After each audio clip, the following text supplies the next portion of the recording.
আসসালামু আলাইকুম। আশা করি সবাই ভালো আছেন। আজকে আমাদের বিশেষ ভিডিওতে যেটা বোঝার চেষ্টা করব, আমাদের IELTS এর স্পিকিং মডিউলে আমরা কিভাবে একটা ভালো স্কোর নিয়ে আসতে পারি। আমরা যদি আশা রাখি ব্যান্ড 7 বা ওর হায়ার ব্যান্ড স্কোর যদি আমরা আনতে চাই, তাইলে কি আমরা ওই ক্ষেত্রে কি স্টেপ নিতে পারি বা কিভাবে আমরা প্র্যাকটিস করতে পারি, কোন বিষয়গুলো আমাদেরকে মাথায় রাখার প্রয়োজন, বা একজন ব্যান্ড 7 প্লাস স্পিকার কোন কোন ওপেনিং ফ্রেজেস গুলা ইউজ করে পার্ট 1 ও পার্ট 3 এর ক্ষেত্রে, বা কোন ধরনের কোয়েকশন টাইপ আমি নরমালি ফেস করতে পারি, সবগুলাই কি আমি আজকের এই ভিডিওতে কভার করার চেষ্টা করব। তো আমরা এখানে দেখানোর চেষ্টা করব কোন স্টেপগুলো বা কোন গ্রামার রুলসগুলো আমরা মাথায় রাখা প্রয়োজন, বা কোনগুলো শিখলে কোনগুলো আমাদের কোন সহজ পদ্ধতিতে আমরা প্র্যাকটিস করলে একটা ভালো স্কোর নিয়ে আসতে পারবো, ওইগুলো সম্পর্কে আমরা আজকে কথা বলার চেষ্টা করব। তো শুরু করা যাক। স্পিকিং এর তিনটা পার্ট থেকে আমরা সবাই জানি, পার্ট 1, পার্ট 2, পার্ট 3। পার্ট 1 এর ক্ষেত্রে আমাকে বেসিক কিছু কোয়েকশন জিজ্ঞেস করবে, পার্ট 2 তে একটা কিউ কার্ড দিয়ে দিবে, ওইখান থেকে আমি 1 মিনিট আমার প্রেজেন্টেশন রেডি করার জন্য তারা বলে দিবে। তারপর হইতেছে পার্ট 3, আমার যে কিউ কার্ডটা থাকবে ওই কিউ কার্ডের উপর তার কিছু ফলো আপ কোয়েকশন বা ডিসকাশন লেভেলে কিছু কোয়েকশন থাকবে।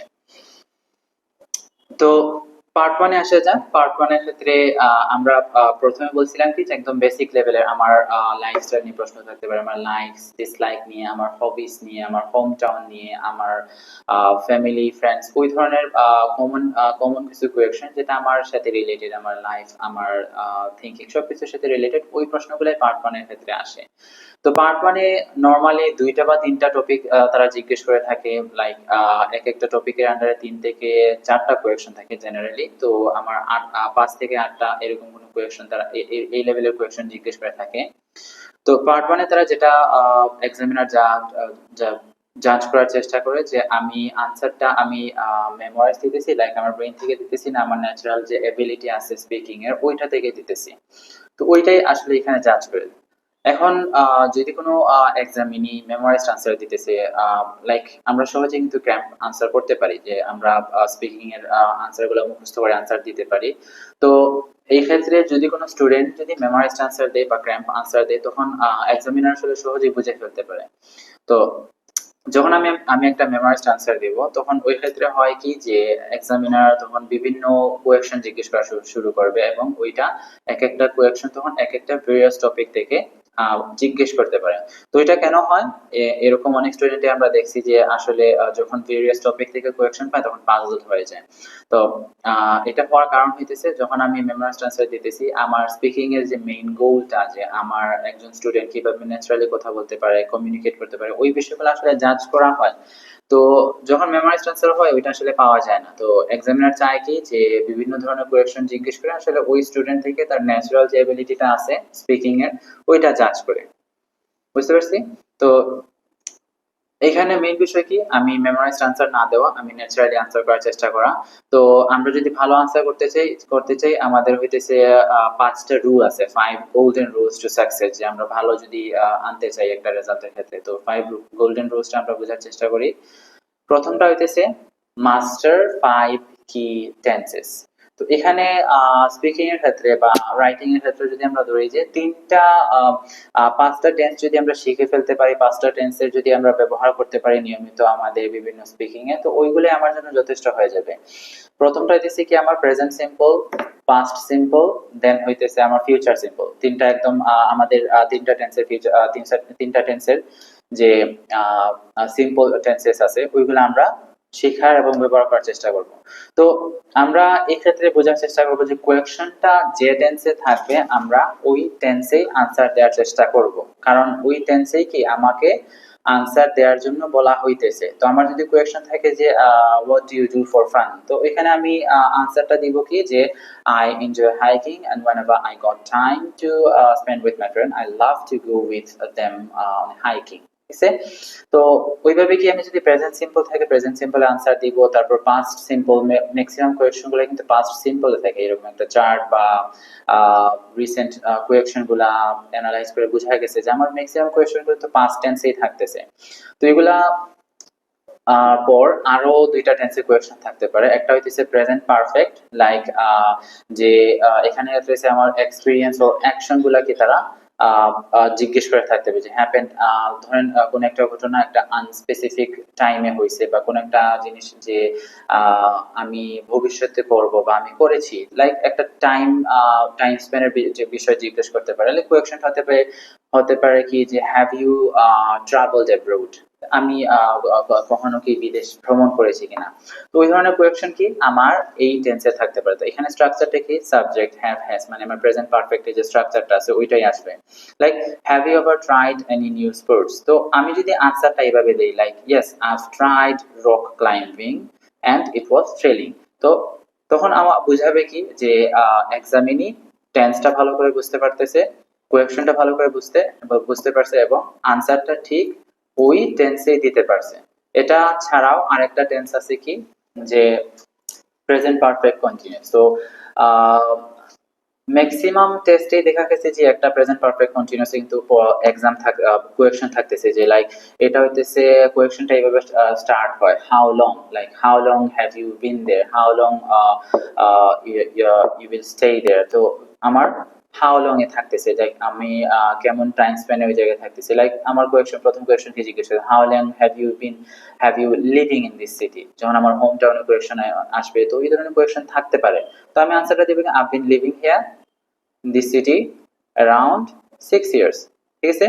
তো এখানের সাথে আমি সিন্স এবং ফর এর ইউজটাও শিখে ফেলা উচিত। এই দুইটা অনেক বেশি ইউজ হয়, এই দুইটা আমার কি টাইম পয়েন্ট গুলাকে জাজ করতে পারে। সিন্স মিন্স কি আমি কখন থেকে শুরু করছি, সিন্স 2006 হতে পারে, ওর সিন্স 2006 আমার টাইম পয়েন্ট থেকে। সিন্সের ব্যাপারটা কি কোন একটা টাইম পয়েন্ট থেকে আমি এক জায়গায় থাকতেছি, কোন একটা টাইম পয়েন্ট থেকে একটা ঘটনা ঘটতেছে, তো ওই ধরনের বিষয়গুলোকে আমি সিন্স ব্যবহার করে আনসার দিতে পারি।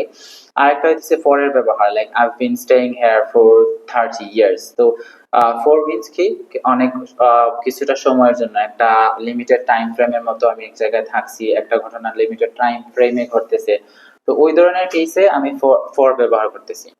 তো আমাদের যে 5টা টেন্স আছে ওইগুলো আমরা রাইটিং এর ক্ষেত্রে ব্যবহার আসতে পারে, আমার নরমাল স্পিকিং ওইটা আমরা শেখার চেষ্টা করব। তো 5টা টেন্সে ফোকাস দেব।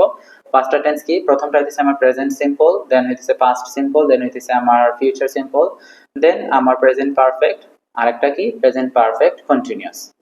তো এটা হইতেছে আমার টেন্সের উপর একটা নজর দাও। তারপর আমরা জানি যে স্পিকিং এর ক্ষেত্রে 4টা ব্যান্ড ডেসক্রিপ্টর আছে। প্রথমটা কি আমার ফ্লুয়েন্সি এন্ড কোহেরেন্স, দেন হইতেছে আমার কি প্রনাউন্সিয়েশন, দেন হইতেছে আমার ভোকাবুলারি, দেন হইতেছে আমার কি গ্রামাটিক্যাল রেঞ্জ এন্ড অ্যাকুরেসি। ওই 4টাই কি আমার ভালো স্কোরের জন্য গুরুত্ব দেওয়া প্রয়োজন। এইগুলোর উপর জাজ করেই কি আমাকে স্কোর দিয়ে দেওয়া হবে। তো আমি যে স্কোর আনতে চাই ওই স্কোরে যে পয়েন্টগুলো নোট আউট করা আছে ওইগুলাকে আমি দেখার চেষ্টা করব।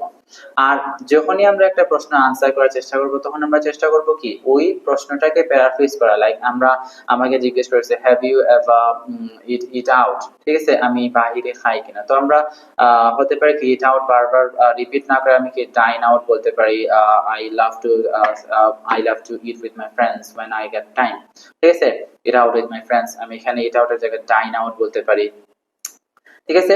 তখন আমরা আসি প্রথমটা কি আমার ফ্লুয়েন্সি। তো ফ্লুয়েন্সির ক্ষেত্রে আমরা বোঝার চেষ্টা করব fluency doesn't mean talking fast, ঠিক আছে, তাড়াতাড়ি বলাই কি আমার ফ্লুয়েন্সি হয় না। ফ্লুয়েন্সি মিন্স কি, ফ্লুয়েন্সি হইতেছে আমি একটা ন্যাচারাল স্পিডে কথা বলবো, এটা আমাকে ফাস্ট হওয়ার প্রয়োজন নাই। ফ্লুয়েন্সি ব্রেক করে কোন জায়গায় like I like this food, I think, বারবার একটা জিনিস রিপিট করা কি ওইটা ফ্লুয়েন্সি ব্রেক করতেছে।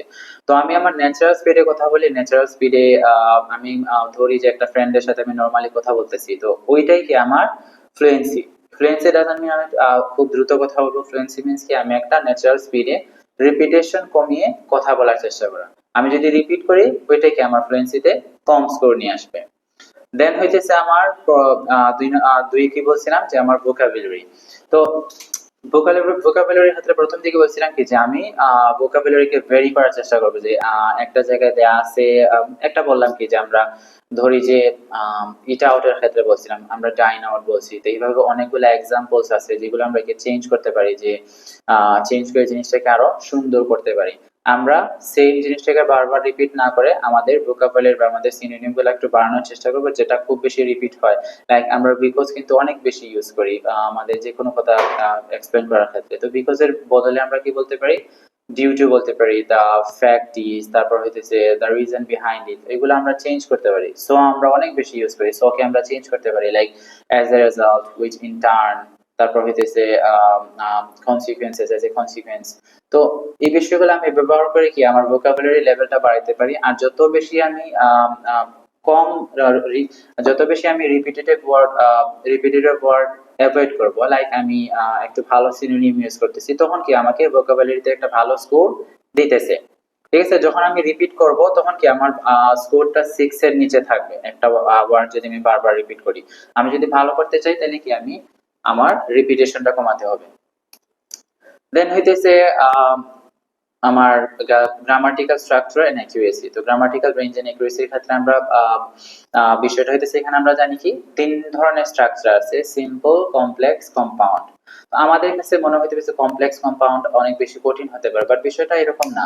আমরা যদি কম্পাউন্ড সেন্টেন্সের ক্ষেত্রে দেখি যে আমরা এটার উপর একটা ক্লাস বা ভিডিও নেওয়ার চেষ্টা করছিলাম, নিয়েছিলাম অনেক আগে, যে আমরা একটা সিম্পল সেন্টেন্সকে কি সহজেই কম্পাউন্ড করতে পারি একটা শর্ট একটা ফ্রেজ ইউজ করে, like fan voice, F is for A for and, N for নর। এইভাবে কি অনেকগুলা ডিভাইসেস আছে যেগুলা কি আমরা সহজে ব্যবহার করে আমরা একটা সিম্পল সেন্টেন্সকে কম্পাউন্ড বানাতে পারি। বা এরপর হইতেছে বিকজ, অলদো, তারপর ডেসপাইট, এগুলা দিয়ে আমি কি কমপ্লেক্স সেন্টেন্সও বানাইতে পারতেছি। এখন এখানে ক্ষেত্রে একটা মূল বিষয় হইতেছে আমাকে যে সবগুলা সেন্টেন্সে কমপ্লেক্স কম্পাউন্ড হতে পারে এরকম না।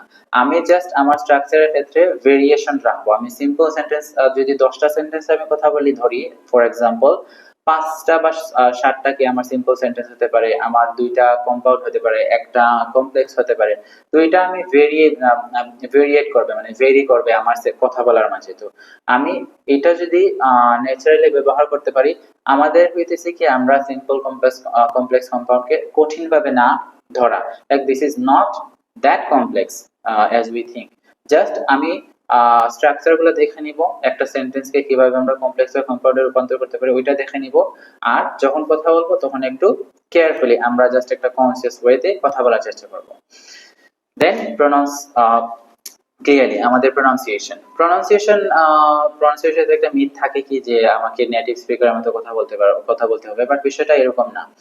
আমরা যদি প্রনাউন্সিয়েশনের ক্ষেত্রে দেখি যে আমরা সহজেই কি মনে করি, সহজ বিষয়টা হচ্ছে এখানে যে একটা ওয়ার্ড যেভাবে কারেক্টলি প্রনাউন্স করা যায় এটা যে কোনো অ্যাকসেন্ট হতে পারে, আমার ইন্ডিয়ান অ্যাকসেন্ট হতে পারে, ব্রিটিশ হতে পারে বা আমেরিকান হতে পারে।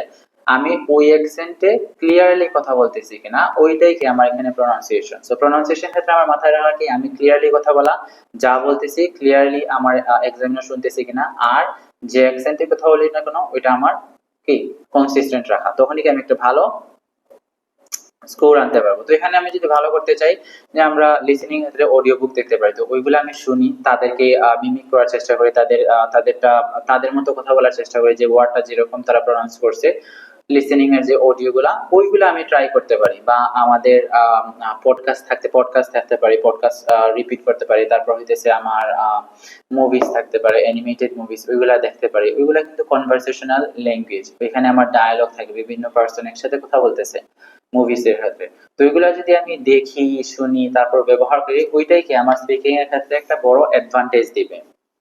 বুঝতে পারছি। তো আমার এই হইতেছে 5টা বিষয়, যে 5টা বিষয় আমি যদি ভালো করে প্র্যাকটিস করি তাহলে কি আমি একটা ভালো একটা স্কোর আনতে পারি। প্রথমটা কি আমাকে গ্রামাটিক্যালের যে 5টা স্ট্রাকচার আছে ওই স্ট্রাকচারের উপর নজর দেওয়া, তারপর হইতেছে আমার ফ্লুয়েন্সি, তারপর হইতেছে আমার ভোকাবুলারি, তারপর আমার গ্রামাটিক্যাল রেঞ্জ এন্ড অ্যাকুরেসি, দেন আমার ভোকাবুলারি। এই 5টা যদি আমি ঠিকমতো প্র্যাকটিস করতে পারি তাহলে কি আমি একটা ভালো স্কোর নিয়ে আসতে পারবো।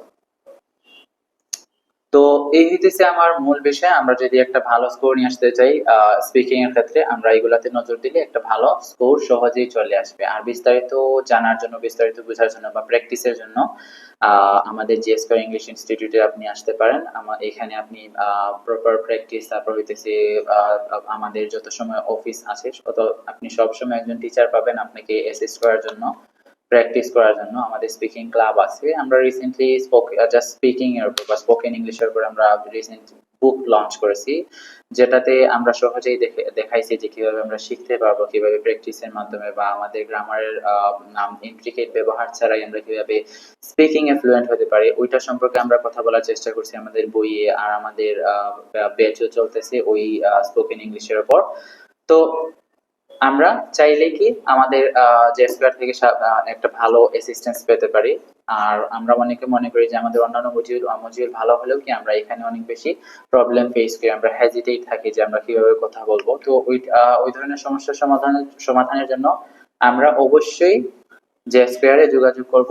আমরা এখান থেকে আমরা ভালো একটা সার্ভিস পেতে পারি ইনশাআল্লাহ। তো এখন আসা যাক আমাদের আজকের ভিডিওর সেকেন্ড পার্টে আমরা কিছু কমন কোয়েকশন টাইপ দেখব।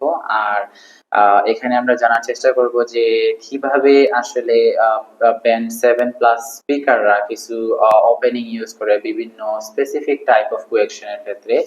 তো এখানে আমরা দেখি যে স্পিকিং এর ক্ষেত্রে পার্ট 1 বা পার্ট 3 এর ক্ষেত্রে কিছু কমন টাইপের কোয়েকশন থাকে। লাইক প্রথমটা কি প্রেফারেন্সেস কোয়েকশন কি আমাকে চুজ করার জন্য বলতে পারে যে আমি কোনটা ভালোবাসি, লাইক ওর দিয়ে কোয়েকশন থাকাটা কি এটা preferences. Like do I like cricket or football, তখন কি আমাকে যে কোনো একটা চুজ করে আনসার করা। তো ওইখানে ওই ক্ষেত্রে কিভাবে ওপেনিং হতে পারে। তারপরে দিছে আমার অপিনিয়ন টাইপের কোয়েকশন থাকে। তারপর আমার পাস্ট এক্সপেরিয়েন্স কোয়েকশন থাকতে পারে তিন। তারপর হচ্ছে 4 হাইপোথেটিক্যাল, লাইক আমাকে জাস্ট ইমাজিন করে আনসার দেওয়া যে কি হতে পারে ওইটা নিয়ে। তারপর হচ্ছে ইট ডিপেন্ডস কোয়েকশন, লাইক যেটা হইতেছে আমাকে কি পার্সনের উপর ডিপেন্ড করতেছে ওই টাইপের কোয়েকশন। তারপর একদম সিম্পল টাইপের কিছু পার্ট 1 কোয়েকশন থাকতে পারে।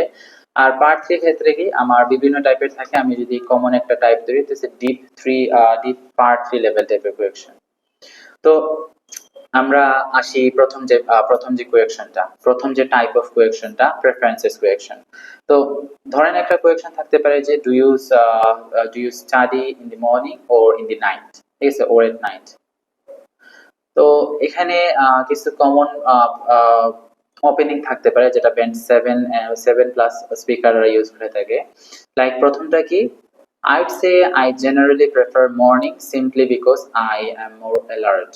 দেন হইতেছে আমি এক্সপ্লেন করা বিকজ আই থিঙ্ক, বা আমি এটার সাথে কিছু এক্সপ্লেনেশন করা যে আমি কোনটা, আমি যদি মর্নিংটা বলি তাহলে মর্নিংটা আমি কেন চুজ করছি। তারপর হচ্ছে এক্সপ্লেন করা, আমি যদি নাইটও ধরি নাইটটা এক্সপ্লেন করা।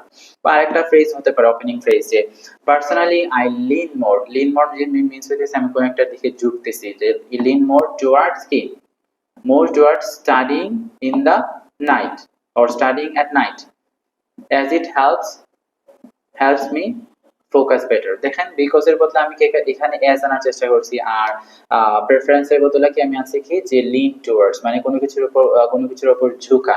তো ওইটাও কি আমার একটা ভালো লেভেলের ওপেনিং। তো আমার ওপেনিংটা যদি ভালো হয় তারপর আসি কি আমি একটা কি কমপ্লেক্স সেন্টেন্স ব্যবহার করে ফেলছি, তখন আমি সিম্পল কয়েকটা সেন্টেন্স থেকে এক্সপ্লেন করার চেষ্টা করব যে আমি কিভাবে আমাকে ভালো একটা ফোকাস দেয় আমাকে মর্নিংটা।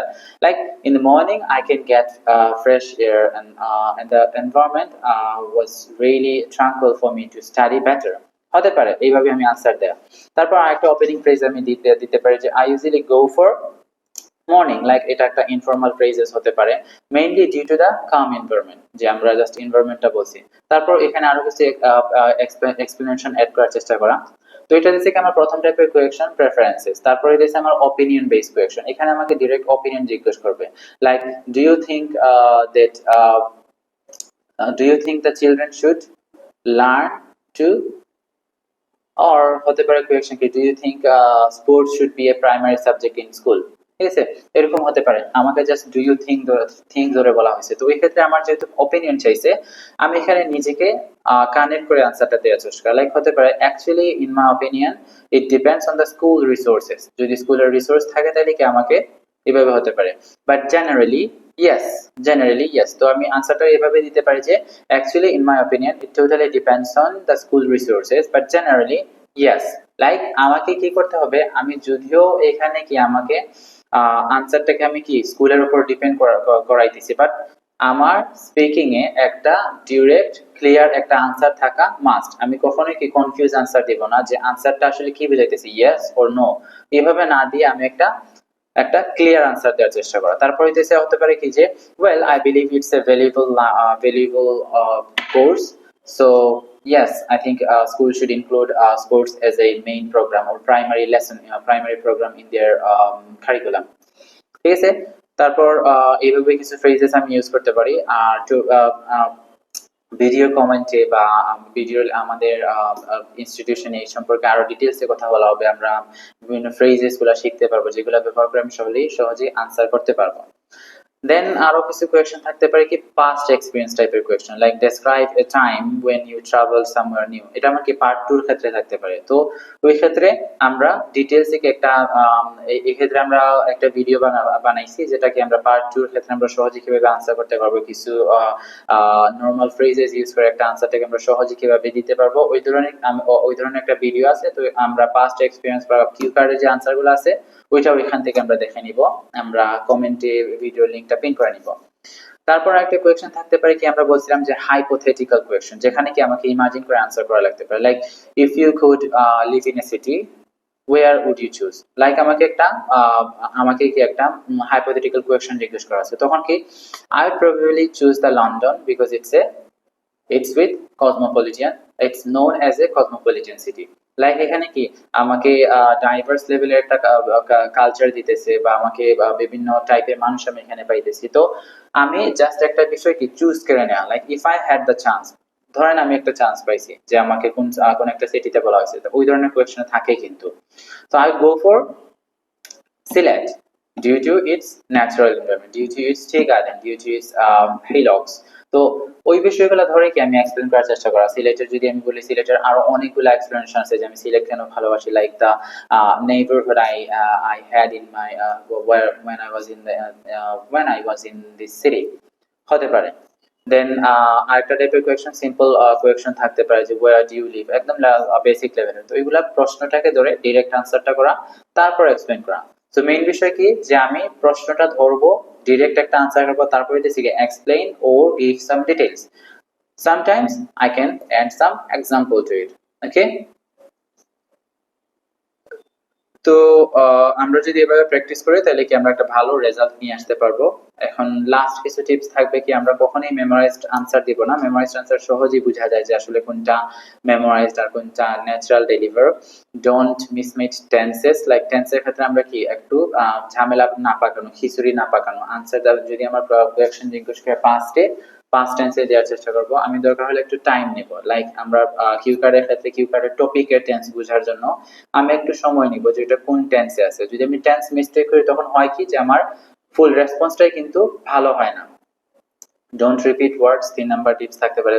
দেন হইতে পারে আমার কি আমি রাশ না করা বা নিজেকে কি ভালো একটা ফ্লুয়েন্ট স্পিকার প্রমাণ করার জন্য অতি দ্রুত কথা না বলা। দ্রুত যদি কথা বলি তখন হয় কি আমার রিপিটেশনটা চলে আসে, আমার ওয়ার্ডগুলো আমি ঠিকমতো সাজাইতে পারি না, আমার আনসারটা স্ট্রাকচারড হয় না। ওকে, তো আজকে এই পর্যন্তই। আমরা পরবর্তী ভিডিওতে আমরা ডিটেইলসে বোঝার চেষ্টা করব কিউ কার্ডেরটা আবার আমরা কথা বলার চেষ্টা করব। তারপর আমাদের লিসেনিং রিডিং মডিউল, ওইগুলোর উপর আমরা ভালো একটা ভিডিও আপলোড করব। আর বিস্তারিত জানার জন্য অবশ্যই আপনি পরবর্তী ভিডিওগুলো দেখবেন। আমাদের institution elegant shopping mall 11th ফ্লোরে আছে, আপনি অবশ্যই ভিজিট করতে পারেন। আর যে কোনো প্রয়োজনে অবশ্যই আমাদের ফেসবুক পেজ আছে, আমাদের হোয়াটসঅ্যাপ আছে, এখানে আপনি নক করে নিতে পারবেন। আসসালামু আলাইকুম।